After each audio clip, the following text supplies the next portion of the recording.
Okay, students, so you started sewing over here with the little knot and you went all the way around the whole thing, and as you sew it up, it will probably start to gather up like this. That's what we want it to do. You don't always want it to do that, but we want it to do that because we're going to pull it up into this little tomato. And we're going to pull all these little gathers up here and underneath the leaves. So then you're going to get your fluff, and you're going to find your end that has your knot, and then you're going to have your end that has your needle on it. You're going to leave your needle on it. And notice I doubled this thread because I've done it already and popped the thread. So I doubled it this time. So if you pop the thread as you're starting to pull this up, like, you're going to have to redo it and you'll have to do double thread. Okay, so then I'm going to start pulling this up where the knot is. I'm going to be careful and pull it as gently as I can until it comes together like that.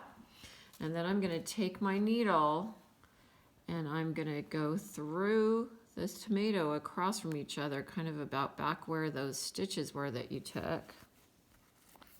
And you're going to pull it together. And then you're going to take a stitch across the top, and that's going to hold it together. And then once you get that stitch off the top, it should be pretty strong and it shouldn't pop again. So now you're going to come to this other side where the opening starts, and you're going to go down in between all those gathers and try to catch like back where you did your stitching, and do the same thing over here. And you're going to keep cinching it up until it comes all together, so it will hide these raw edges underneath those leaves. So I'm sewing it kind of in a cross. I went one way across the circle, and now I'm going the other way and taking a stitch across the top. I've taken 2 stitches or 3 stitches across the top going this way. So now I'm going to go back this way and make it go the opposite way.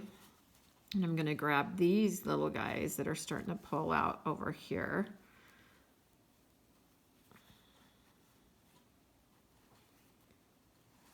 And I'm going to put it through and grab the needle. Needle is a little bit stuck. It doesn't want to come through. That's when you get a thimble. And you get a thimble and push the back of the eye through the fabric. And this one is stuck. Darn it. There, we got it. Okay, and so then you're going to go back across because I want to pull this one that's sticking out over into the center. So I'm going to go back across and just like tighten it up. A couple more stitches and it'll tighten up even more every time you take a stitch. And then just go to any of the parts that are sticking out farther and grab them and pull them in. And once you get that all done, you can leave that with the needle in it, because then we can use it, part of it, to sew the leaves on.